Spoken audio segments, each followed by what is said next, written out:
Welcome to our podcast, Someone You Know. I'm Emily. And I'm Ashley. We're going to get right into it. So today we're doing part 2 of Gabby Petito and Brian Laundrie.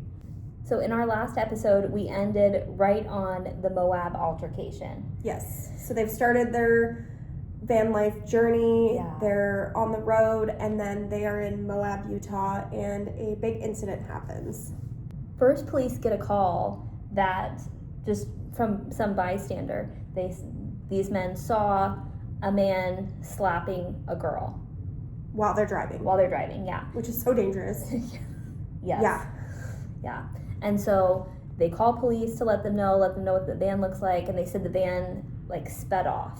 So they knew which direction it went, but they can't still see them. So police have been alerted that there's been some kind of situation happening, and they're looking for Gabby's van. And what do you know? These officers see the van right in front of them, and as they're driving up towards the van, lights aren't even on yet, the van hits the curb. And it was speeding. Yes. So it was like a 25 or 30. They were going 45, 50? Yeah. Which, And Brian was driving. I don't know why. So, right. Wasn't even his van. Yeah.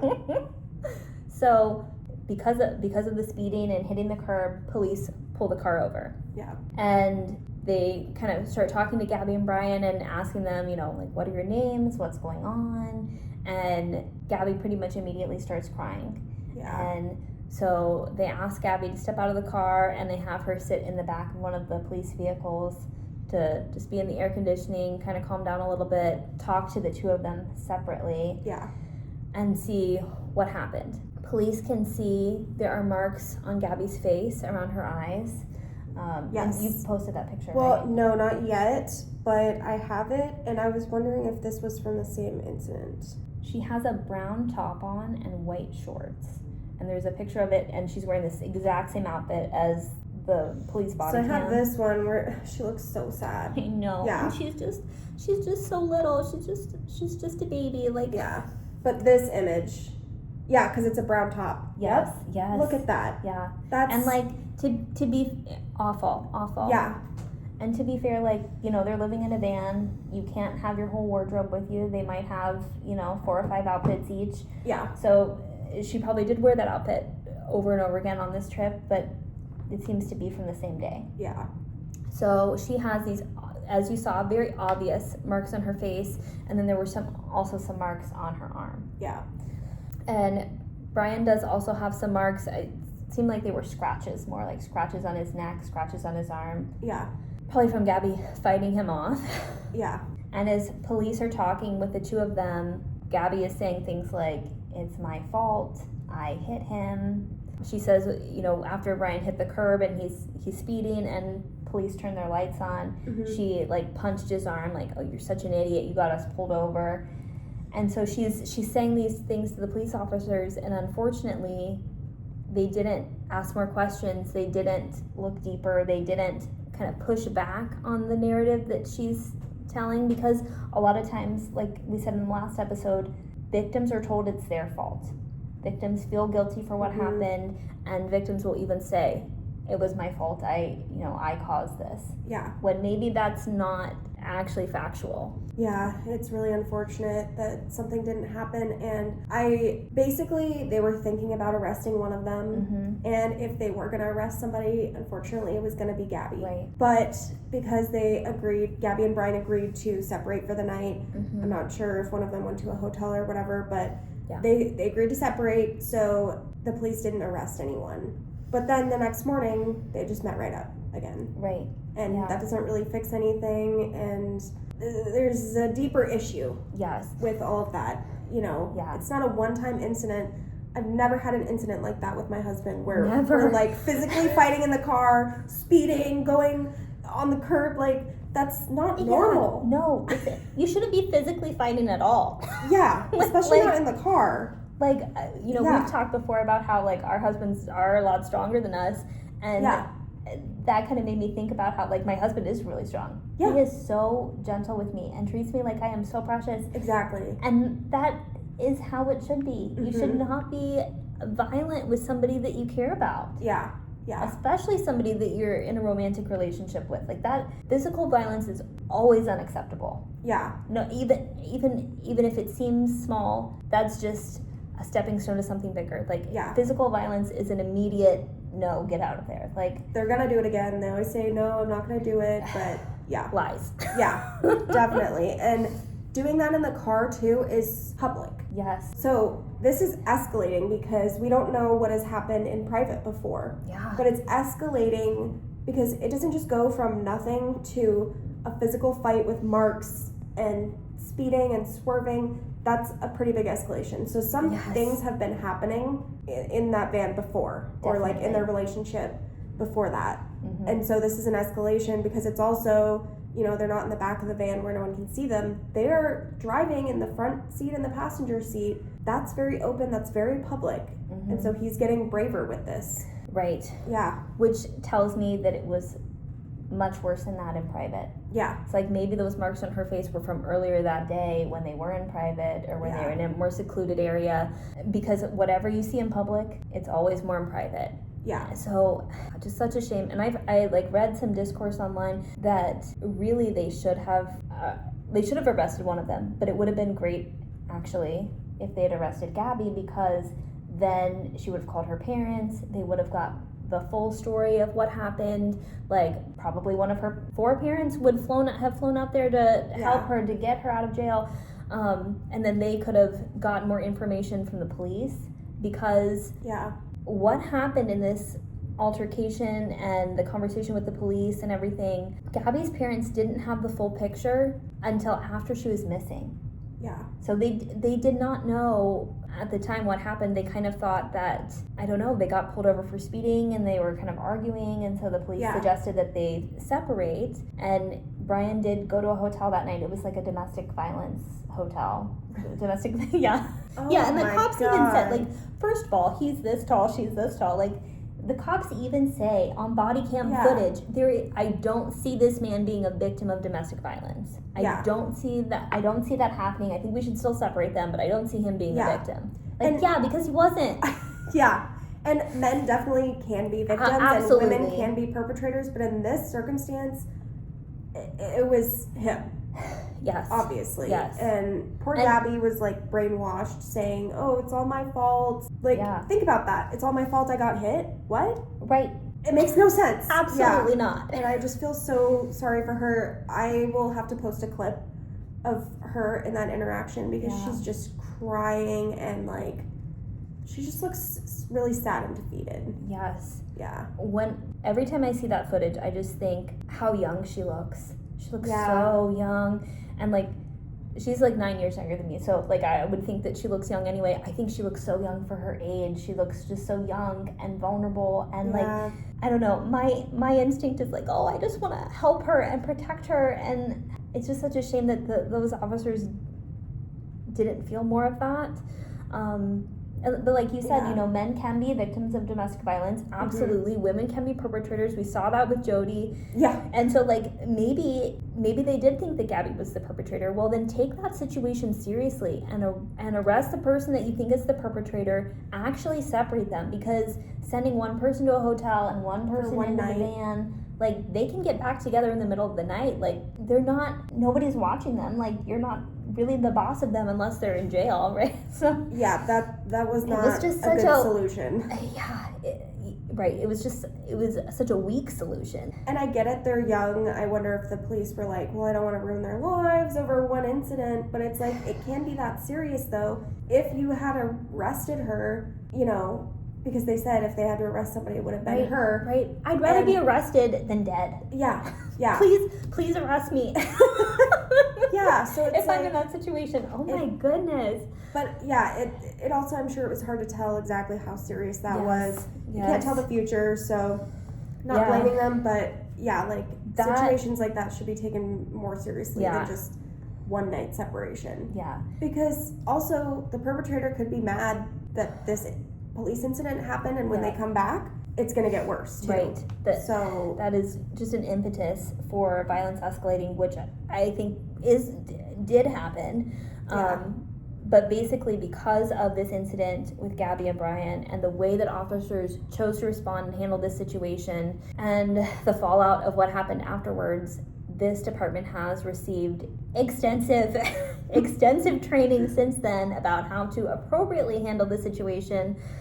Good. But it's just really, really unfortunate how this did go down. Yeah, and I know in some situations it's really hard to tell. Yes. Who did what. Yeah. You know, but I think what irritates me is that they had that phone call about a man hitting a girl, and that was the exact words that were used. It was not a man hitting a woman. They said a man hitting a girl because Gabby is small and young, and like that's you know, you want to like portray her as the more vulnerable person because she is. Yeah. And they had that initial call, and then to have that interaction with Brian and Gabby and hear a story that seems opposite of what bystanders are saying, that should have been a huge red flag. And they should have said, which I have not, and perhaps they did, but I have watched the body cam footage, like in the documentary, the other body cam footage that was released. Like I've watched this footage over and over again, and I have never heard the police bring up that they got a phone call that somebody saw Brian hitting Gabby. And I wish that they had, and I wish that they had said that first of all to Brian, like, hey, you butthead. Yeah, we somebody saw just you hit pull her. you over now. We're looking for you. Yeah. But also to Gabby, like, hey, somebody saw him hit you earlier. Is that, you know, can you tell me what happened? Like, why did he hit you? And apparently this guy saw them kind of having an altercation in a parking lot, too. Yeah. And it started outside the van, and Gabby was visibly upset. Yes. And Brian locked her out of her own van. Yes. And was like, you need to calm down. Like, what? Where? Which is incredibly abusive. No one should be locking you out of a car, out of a house, out of anything. Yeah, that was their house. Right, Like, yeah. And they're in a state that they don't know anybody, like... And they're kind of in a wilderness area. Like, it's a safety thing, too. It's not just... Like, you have basic human rights to not be locked out of a safe space. Especially when you own that you own. Yeah. Yeah, imagine the gall locking somebody that he doesn't own any of this, and he locks her out of it when she has worked so hard to buy all of this, to finance this life, and he's just a lump along for the ride. Yeah, and so I guess this guy saw, you know, Gabby, she's trying all the doors, and then she goes around, and I guess she does get in through the driver door. Okay. And so she, like, and he's, like, trying to push her out, but she, like, climbs over him into the passenger seat, which... Yeah, I don't even know what to say. Like, and this is so unacceptable. Yeah, it's just crazy. Like, yeah. So I wish the police had done a better job of asking questions, and like you said, there's footage of this. Yeah. So if they had gotten a hold of that footage, maybe taken them into the station, even if like not arresting them, but just like, okay, Gabby's gonna ride in the police car. Brian, you're gonna drive the car with a police car right behind you. Yeah. And we're gonna go to the station. We're gonna talk about this in the station and separate the two of them, and taken time in the interrogation room to like find the footage, look at that, get a little bit more information. Yeah. She could still be alive. Yeah. Such a shame. Such a shame. Definitely. And like this whole trip, Brian really has her right where he wants her, because she was, you know, somewhat isolated in Florida, but she had a job. She had people who were expecting to see her every day. She had one really good friend in Florida. And so she did have, even if it was very little, she did have a network and a little bit of community and support there. But now that they're on the road, she is completely isolated. She only has him to depend on, him to keep her safe. Nowhere to go. Nowhere to cool go. off, like and not even just like for a minute to like get, you know, 15 minutes alone to yourself, but you know, she had nowhere else to stay. So like if she wanted to spend a night on her own, she couldn't go to her parents' house or to a friend's house. She would have had to pay money to stay at a hotel, and they're planning on being on this trip for 5 months. I'm sure everything was very tight budget, like so she's not going to go stay in a hotel. She just cannot get away from him at all. And you know, you can see from a lot of the footage that there was shared affection, that at least Gabby cared about him and he acted affectionate towards her at times. and they had shared interests and plans and a life together.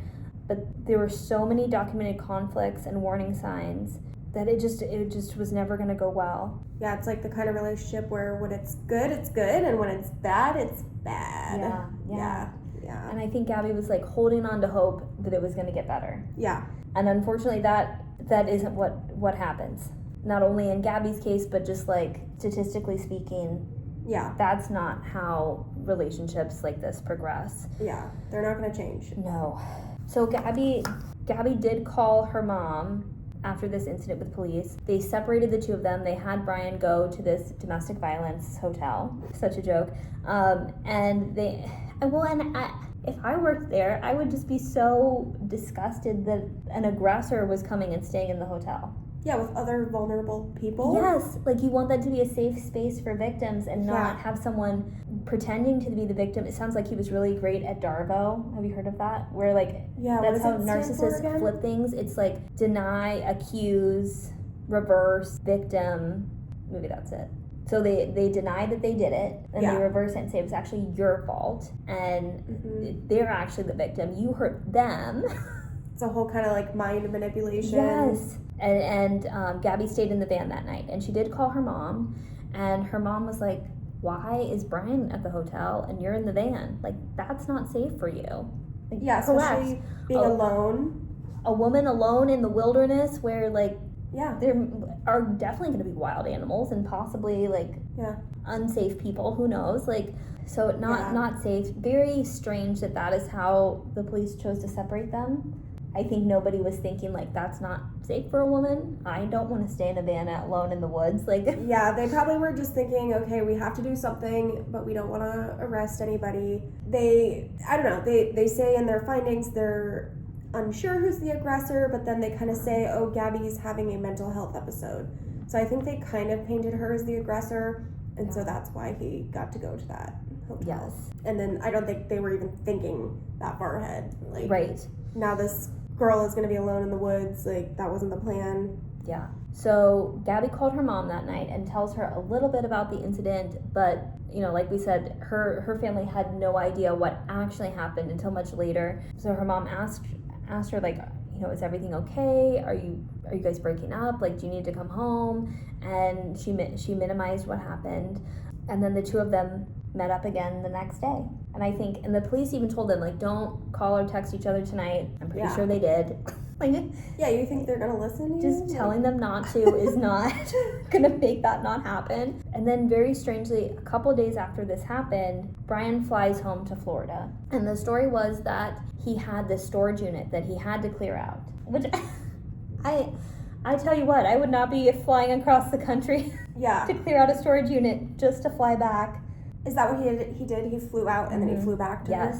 Weird. Yeah, so then she's alone in a hotel for a few days while he's gone. Okay. And while she has this alone time, really questioning their relationship and really thinking that she wants to end things. And she even called her ex-boyfriend. Yeah. Who they'd been together in high school and had kind of remained friendly, not really stayed super in touch, but like left things on good terms, you know? Yeah. Cared about each other from a distance, kind of. And she talked to him on the phone, and they talked for quite a while, and she told him that she was like, I think I need to get out of this relationship.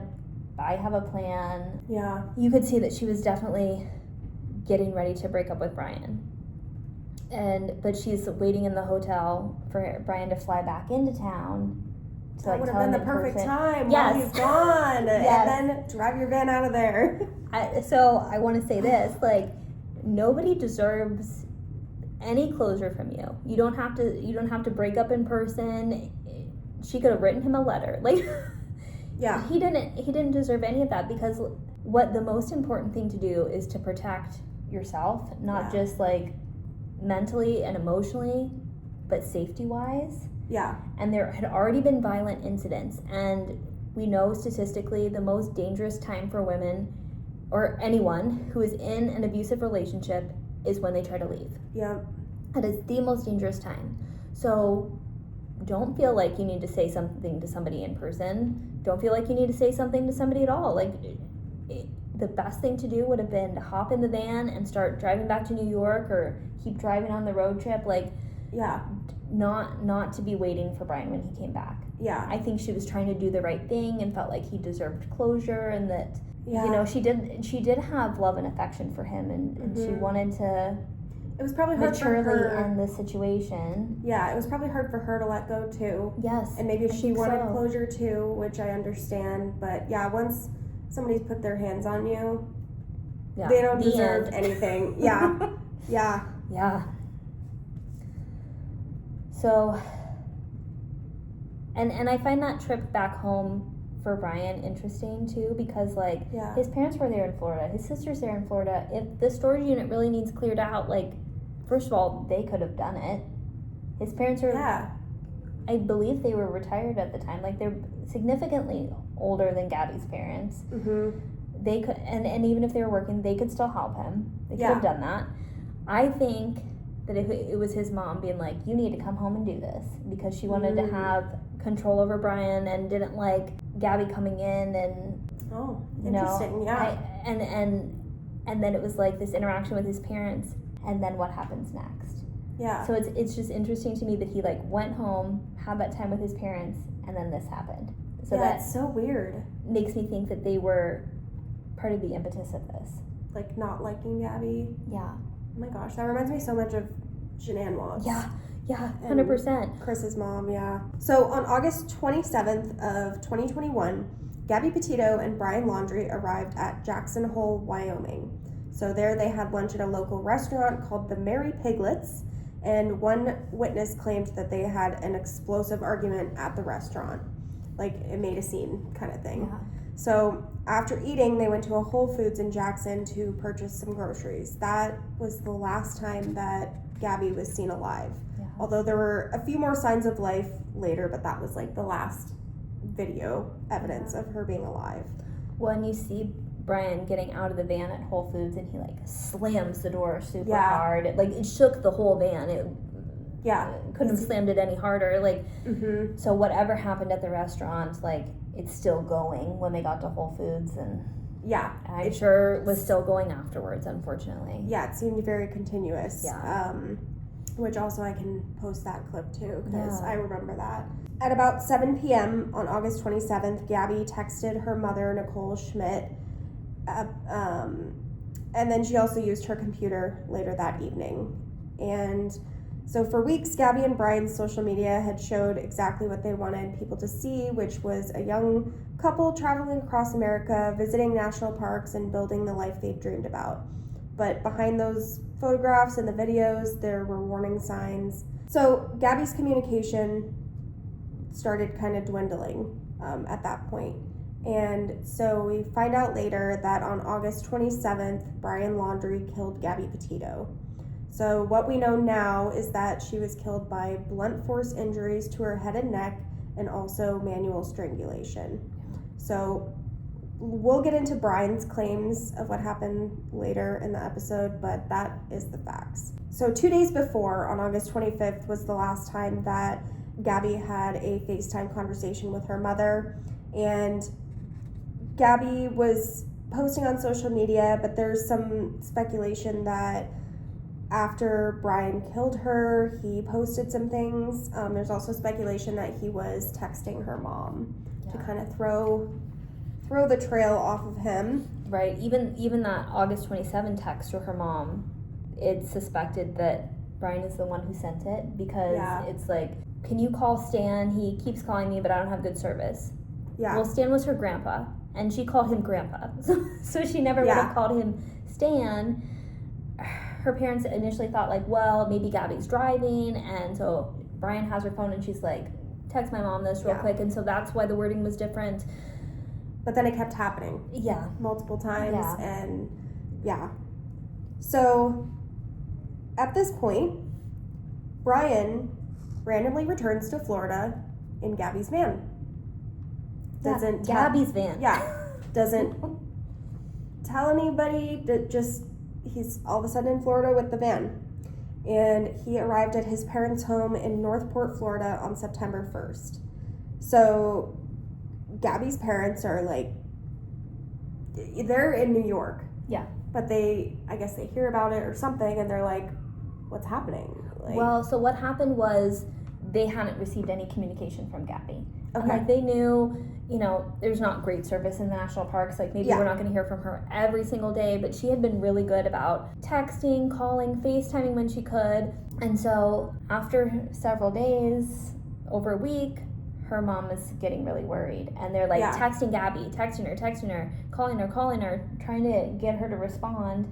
Yeah. And nothing. So Gabby's mom calls her dad and says, hey, have you guys heard from Gabby? Because we haven't heard from her for several days and we're getting really worried.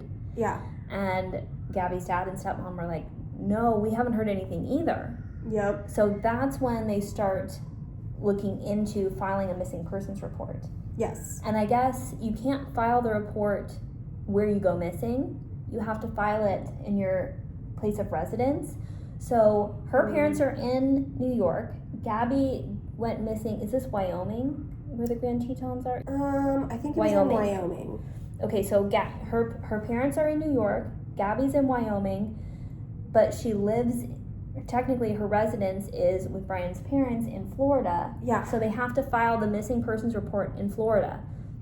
And so that was a whole mess.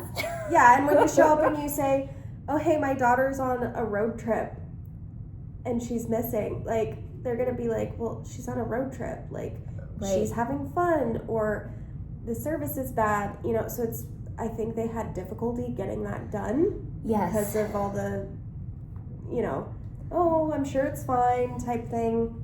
Right. But, not only were they dealing with, like, multiple law enforcement agencies, but like you said, they're having a hard time getting them to take them serious because, like you said, like, maybe there's just no signal, maybe they don't want to talk to you right now, and they're like, no, she's been in constant communication with us, everything is good, like, she hasn't had a disagreement with us, why there hasn't been something happen where she wouldn't want to talk to us.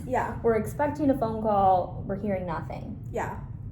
So Gabby's family was finally able to report her missing on September 11th, which is about 14 days. It's about 2 weeks after she was killed by Brian. So what had started as a highly anticipated cross-country adventure had now become a nationwide missing person investigation. Yeah, and it was crazy when this was happening because it was kind of blowing up on TikTok. It was on the news as well, but I don't know, I wasn't really watching the news. I was on TikTok because it was COVID and we were just home, and so... These TikTok investigators, man, they're better than some of the police. Seriously. So it was just like a constant topic of conversation, and so hard to watch this unfold in real time as you're hoping so much that it has a happy ending. So like we said, Gabby actually went missing on August 27th. That's the last sighting of her, but her family didn't realize until days later because Brian was texting on Gabby's phone and pretending to be Gabby, posting on social media.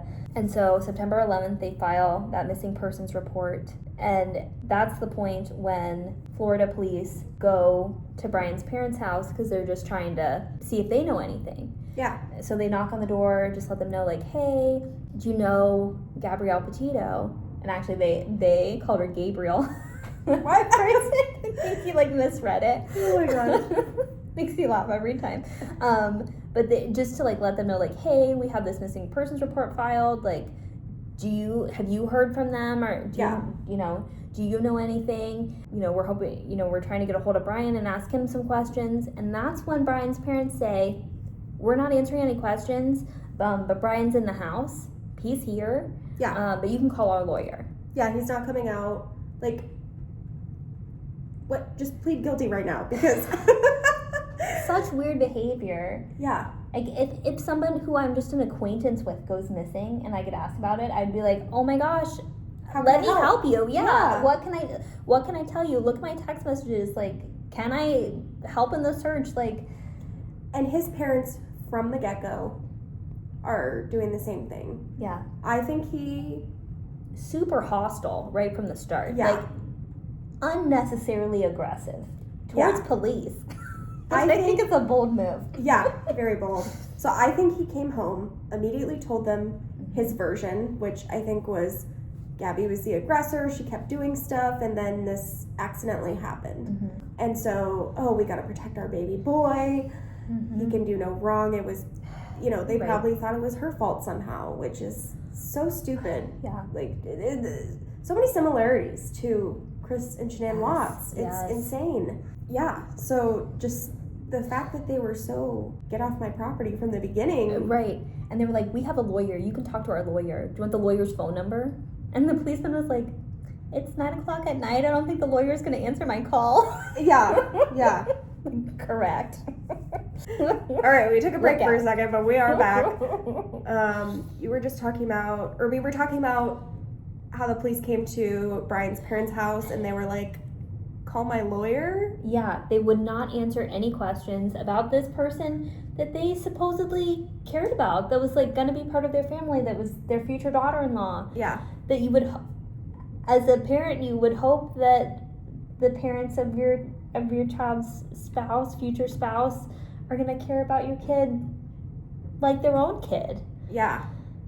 The And you can disconnect is so weird. They just are like disgusted. The police are asking them anything, that they're being bothered by this. Really reminds me of Extremely bizarre. Chris Watts' mom. Exactly like his mom. Yeah, they could be best friends and talk about how they have perfect sons who never did anything wrong. Even though they're actual monsters. Yeah.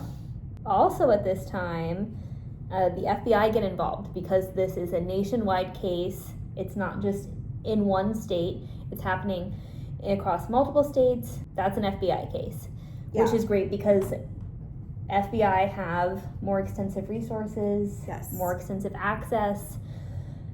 We love to see all the information. So the FBI noticed that Brian has been sending money from Gabby's accounts to his bank accounts. Oh. Which, interesting. Insult to injury. Yeah. It was like thousands of dollars too. Yeah. He was draining her accounts. Yeah, which what I'm always curious, like, what was he thinking? You're not going to get away with it. Yeah, I'm like, is he just, I don't know. I feel like this is another case, like we talked about Chris Watts not being very smart. I think Brian Laundrie wasn't very smart, but he's always had his mom telling him what a smart, special boy he is. And so he thinks he is a smart, special boy. Oh my God. And that who could be cleverer than him? How could anybody see through this web of deception? But I do think the only difference is that Chris Watts planned his murders. Yes. With this, I think it was the domestic violence got out of hand. So I don't think he planned it. And then he was like, oh, what do? I'll just drive home and mommy and daddy will protect me. Mm-hmm. But it's like, dude, the FBI are watching you. Right. They can't protect you from the FBI. Yeah. So that immediately raised their suspicions, and it kind of let them know right away, okay, he's taking her money, he has her vehicle, like, this is not just a normal missing persons case, this is not a situation where she's just, doesn't want to be around him anymore. Yeah. Something nefarious has happened, he knows what happened to her, he knows she's not coming back, and that's why he's taking her car like it's his, and he's taking her money because he knows she won't be able to use it anymore. Yeah. Just very frustrating. I loved the public response from all this because pretty shortly the footage of what happened at Brian's parents' house is online. Yeah. And so when you see police come back to their house later, there are so many people protesting in front of their house with their signs. Like, the police have to wade through the crowd to get up to the door. And somebody even shouted out, are you gonna arrest him? Good. But also, good for those people, with signs and, Gabby's face. They need to see that. Absolutely. Because they're disgusting for hiding him. Yes. Brian and his parents deserved every bit of torture that they got from that. So FBI and local law enforcement agencies start collaborating and began the search for Gabby in early September of 2021. The FBI received thousands of tips from concerned people that have claimed to have information about Gabby, Brian, or both. Similar to Chris and Shanann Watts, this was partly due to their social media presence. Gabby was a very active Instagram and YouTube user, and so many of her followers were trying to help. Yeah. And then it was exploding across TikTok. And, here's a young, vulnerable person. How can we help but have our heartstrings pulled and want this person to be found? One amazing thing that happened was other people who were van life vloggers started looking through their own footage. Yes. People are looking at tagged photos of like, okay, Gabby was here, let me look through. People have posted at this location, let me look through public posts and see if I can see her in the background or see anything. And people did find pictures where Gabby's in the back of a shot, hiking, previous pictures that had been taken. And amazingly, one van life vlogger family looked through their B-roll footage of just driving into a park, and they drove right past the van. Yep. This was after, unfortunately, Brian had murdered Gabby, and so it was just Brian in that van. But that did help for them to like establish a timeline and figure out what had happened. And it was just amazing to see this compilation of evidence and also this nationwide effort of people looking and searching and doing extensive online research to try and figure out where she could be, how they could help. It's really nice to see how everybody like put in their own effort. Yeah. Because that's something that police couldn't, they only have so much power and so much time, and they can't get everybody's dash cams, that's something that only the public can do. So good on those people for doing that, because that tip was what led them to that specific area, and they did find Gabby's body there. Yeah. So Gabby's body was found in Grand Teton National Park on September 19th, 2021, not far from where her Ford Transit van was previously observed. So she was just 21 years old when she died, like just a baby. Yeah. You haven't experienced anything at that age, like so young. So sad. So the FBI ordered an autopsy to determine the cause of Gabby's death, and Teton County Coroner Dr. Brent Blue ruled her death a homicide. So Blue's report found that Gabby died of a combination of blunt force trauma and strangulation. So unfortunately, due to the length of the search for Gabby and the level of decomposition that her body had gone through, authorities could only estimate that she died 3 to 4 weeks before her body was recovered. Yeah. Because she was kind of out in the open for so many weeks, and there wasn't like tree coverage where she was. It was a desert area, so a lot of direct sunlight, a lot of animals there. So that makes things difficult. So the van ultimately became one of the most important pieces of evidence in the case. It also becomes an interesting contrast. It was something that represented their shared dream, but it ultimately became central to the investigation. Yeah. So I believe at this point they confiscated it from Brian. Mm-hmm. Yeah, that night that the police showed up at his parents' house, they were like, "This vehicle's only registered to Gabby. We're taking it." Yeah, and she's missing. Good, take it. Who do you think you are? Right. Above the law. That's it. When Gabby's body was found, it was so tragic. And, all of us that had been watching this case unfold on TikTok and on the news, like, we had such hope that she was going to be found and that she was going to be okay. And so it was such a sad announcement that they found her body dead. But it was also such an important thing to happen for police and for FBI, because they really couldn't arrest Brian for anything until they had proof that something had happened to Gabby, because they just had suspicion that a crime had occurred and no actual proof that a crime had occurred. Yeah. So finding her body and it being ruled a homicide, that's when they were able to finally say, okay, now we can go and arrest Brian. Because up till this point, they couldn't arrest him, they couldn't detain him. It's such a shame that they weren't able to take him in for questioning. Yeah. But, he was just hiding in his parents' house the whole time. So now the focus turned from finding Gabby to finding Brian, and the manhunt began. Yep. So police went back to Brian's parents' house, waded through the sea of protesters. Yeah. Good job, guys. And they knock on his parents' door. They need to speak with Brian. And what do you know? Brian's not there. He left a few days ago. And they're like, we don't know where he is. We don't know anything.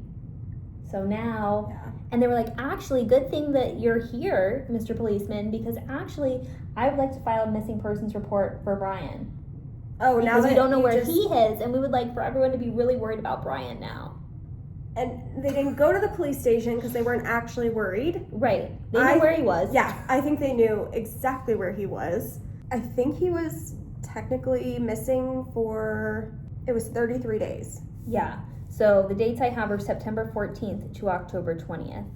Yep. When he was missing. September 23rd is when the warrant was issued for Brian Laundrie's arrest, and is actually due to his unauthorized use of Gabby's debit card, which he used to obtain more than $1,000 between August 30th and September 1st. So frustrating. Yeah. And his family was very unhelpful with the search for Brian. Almost as unhelpful as they were with the search for Gabby. Like we said, they knew where he was. Yeah. So that Brian's missing, we need to file a missing persons report was just a facade and a ploy to get sympathy from the police, from the public, you know. Luckily, no one believed them, and they didn't get any sympathy. Yeah. I mean, he was missing, but he was just running away. Right. Like, he wasn't in any danger. Missing from police, but not like missing. And then on October 5th, Brian's sister actually agreed to do an interview with ABC News, and she encouraged him to surrender to police. So they knew that he was just running away from this. Mm-hmm. Like, yeah. And that's, like, I won't say that she's innocent or a good person, but that was, like, the one time that she did sort of the right thing. Yep. And it was they had a difficult time searching for him because supposedly he's, like, camping in this wilderness area, and they're in Florida, and there was a lot of rain at this period of time. Yeah. And so it's like normally a swampy area, but then all of this tremendous amount of rain, like, I don't know, like hurricane rain. Yeah. Was in the park. And so what had normally been, you know, maybe mushy or swampy was now like feet of water. Yeah. That they couldn't underwater even search through. Yeah. So they kind of had to wait until the rain stopped and the water level went down before authorities could actually go into this area and start looking for him. His parents' behavior is so suspicious this entire time and has raised a lot of questions, you know, in the moment and ongoing about why they would behave this way, but also what actually happened. Yeah. Because, you know, the whole time they're saying, like, they don't really know where he is. They think maybe he's camping in this area, maybe he's over here, I don't know. But then once the water level goes down the park and they're able to actually go in and conduct a detailed search of the area, they're still not finding anything. They're not finding Brian. They're not finding any of his belongings. Yeah. And his dad is like, well, you know, maybe I'll just check over here because right over here is his favorite spot. And his dad walks over there and finds Brian's body. So, like, very interesting. Out of the whole park full of law enforcement officers, does he know the exact spot to go? And this also makes me angry that he let them waste their time, their money, their resources, looking all over the park where he knew exactly where Brian would be. Yeah. So that's so weird to me because I feel like it's almost certain that, you know, I think it was a heat of the moment thing. And then I think Brian came home, confessed to his parents, whatever version he wanted, you know, that probably made him look like, oh, it wasn't really my fault, but everyone's going to be mad at me. Right. You killed a woman, like. That you were supposed to love and supposed to protect. Yeah. I think they knew what he did, and then they were hiding him in their house, and then there's no solid evidence that he was out in the wilderness for those 33 days. Right. So I'm wondering if he was kind of going back and forth, or they were like bringing him stuff. That's just a long time. And maybe they still had that condo that Brian and Gabby had lived in before. Like, everybody's watching his parents' house, watching his sister's house, but did they know about the condo? Like, or anywhere else. Somewhere else, right? So I think they were helping him and hiding him. So on October 20th of 2021, Brian Laundrie's remains and some of his belongings were found in the Myakkachi Creek Environmental Park in an area that had recently been underwater due to the flooding. So his cause of death could not be determined by an autopsy, but I think he went to a forensic anthropologist. Okay, so his remains were given to a forensic anthropologist for further examination, and on November 23rd, it was announced that the anthropologist had concluded that Brian died of a gunshot wound to the head. Of a self-inflicted gunshot wound to the head. And it's odd because he is right-handed. The gunshot wound was to his left temple. Which is weird. Mm-hmm. Yeah. There's some conspiracies about this that we will get to. So on January 21st, 2022, the FBI revealed that Brian had a notebook with him, which was found near his remains, and it contained an entry in which he admitted to killing Gabby and deceiving people that she was still alive via the text messages. So he was officially blamed for her death by authorities, and the investigation was closed. In June 2022, Brian Laundrie's family lawyer released the full notebook entry in which Brian claimed that he killed Gabby after she had fallen into water and injured herself. He said, quote, "I ended her life. I thought it was merciful that it is what she wanted, but now I see the mistake I made," end quote. It's so ridiculous. Who wants to die? Like, she twisted her ankle? Right. This is not the 1500s, like, where you get a little injury and then you end up dying. Like, what? And even if she was like super badly injured and like maybe bleeding, punctured lung, who knows, like, yeah, you can still get help. You can still go and get help. Try to do something. Don't just be like, well, this is it, time to put her down. And then the way he said, "I thought it was merciful that it is what she wanted." So did you ask her? Right. Because if she fell and just hurt her leg or whatever, or her ankle, she could talk. Right. So you didn't ask her. Like, I would rather suffer and try to live. Yeah, that makes no sense. Also, like, he's just trying to take the easy way out by killing himself and then saying this, but it's like, okay, we have the results. She also, like, she had blunt force trauma to the head and strangulation. Mm-hmm. So if the love of your life falls and hurts their ankle, you're gonna bludgeon them and strangle them? Right. And that, you think that's merciful? Make any sense. One, I find it so odd that his family lawyer would release this, because we didn't have this entry before. The FBI had basically said they found a notebook a notebook in a wet bag. Yeah. And that's why it still, wasn't ruined by all the water in the park. And that Brian had confessed to killing Gabby. But we didn't know the details of this entry until the lawyer released it. Mm-hmm. I feel like this was an attempt on his family's part to, like, make him seem more sympathetic or like a hero, or it doesn't work. Yeah. And yeah, it's just crazy. Like, it's just a cop-out. And the note ends with his plans for suicide, and he says, quote, "I am ending my life not because of fear of punishment, but rather because I can't stand to live another day without her," end quote. Then you shouldn't have killed her. But also, why didn't you just, like, immediately kill yourself? Why'd you hide out at your parents? Why are you hiding? You are afraid of punishment. Right. Like, that's exactly what you're afraid of. Like, 100%, yeah. Also, it's just crazy to think that his parents could have helped him come up with a suicide plan. Like, what kind of insane world is that, where a parent, they're like, yep, jail will suck, so let's help you. Like, I wonder if they just thought they were helping him hide out, but then his dad going straight to where his body was. That's so interesting. And supposedly, like, the whole family had gone out to this nature preserve or park or whatever it was, and they'd all gone out and had a day at the park, and then the rest of the family went back home, and Brian stayed out there. So it seems like everybody was, like, on the same page, knew about this plan, like, okay, Brian, go ahead, time to go kill yourself. Like, that does that sound like something that a narcissistic mother would do? Like, I don't know. That's so confusing.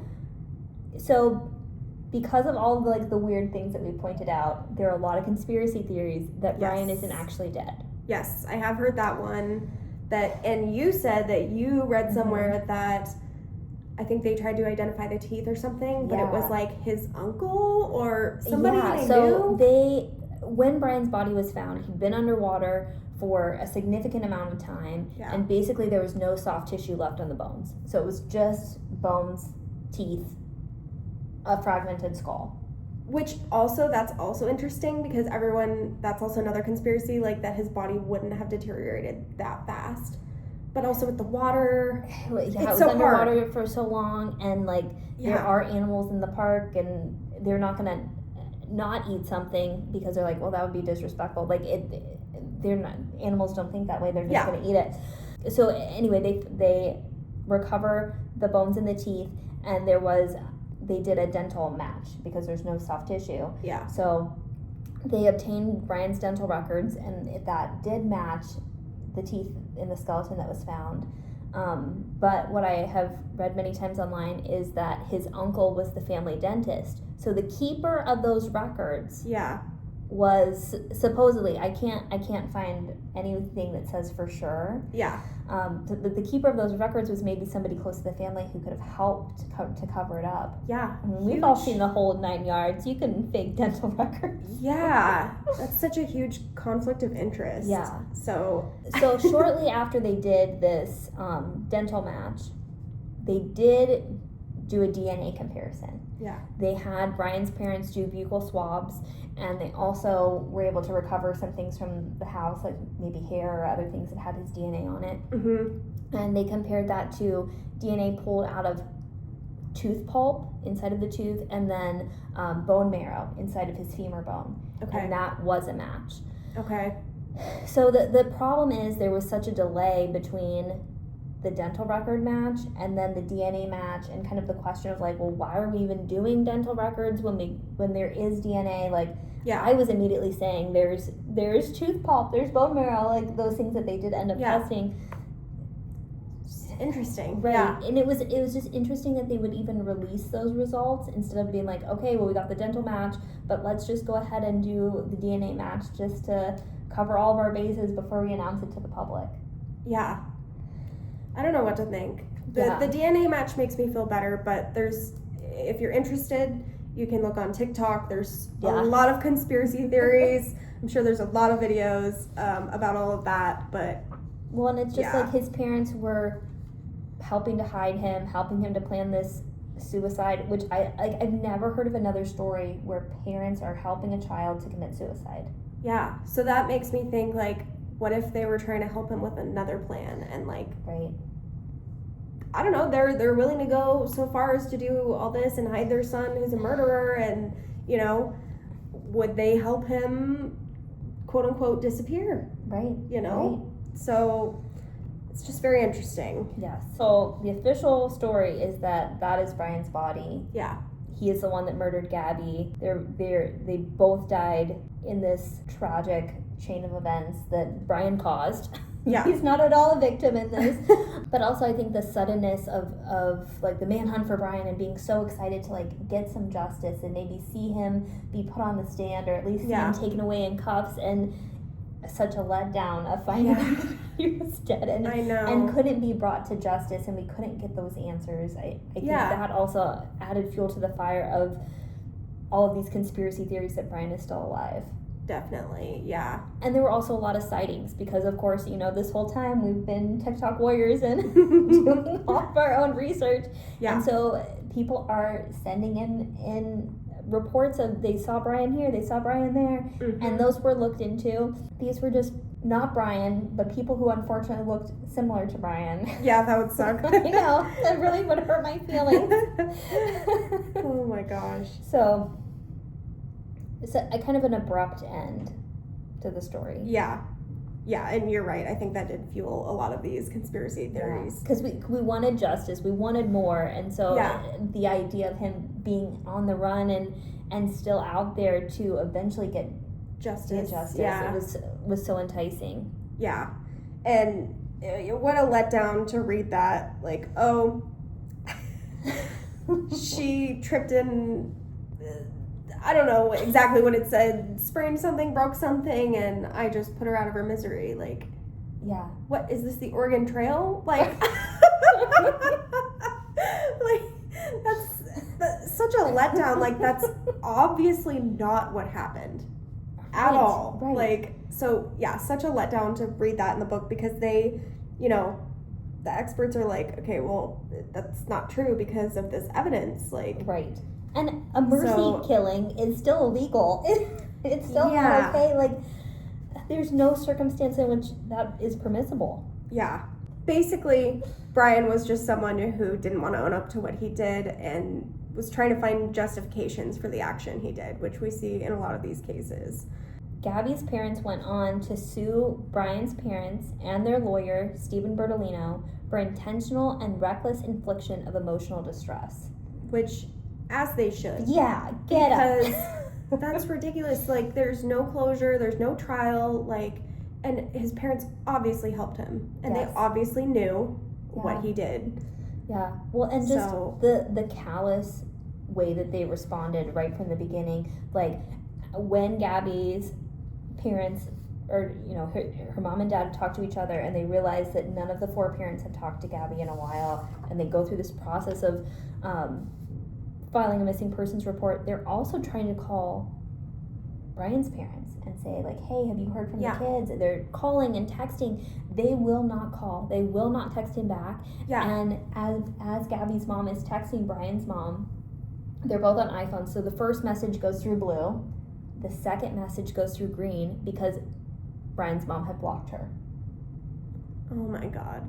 Which, insane, when someone is reaching out to you because their child is missing, their child's safety, like, to block them? Yeah, that's so rude and such an admission of guilt. Yes. Oh, yes. So their lawsuit was successful, and Gabby's parents were awarded $3 million in a wrongful death lawsuit. The money went into the Gabby Petito Foundation, which was established after she died in August 2021.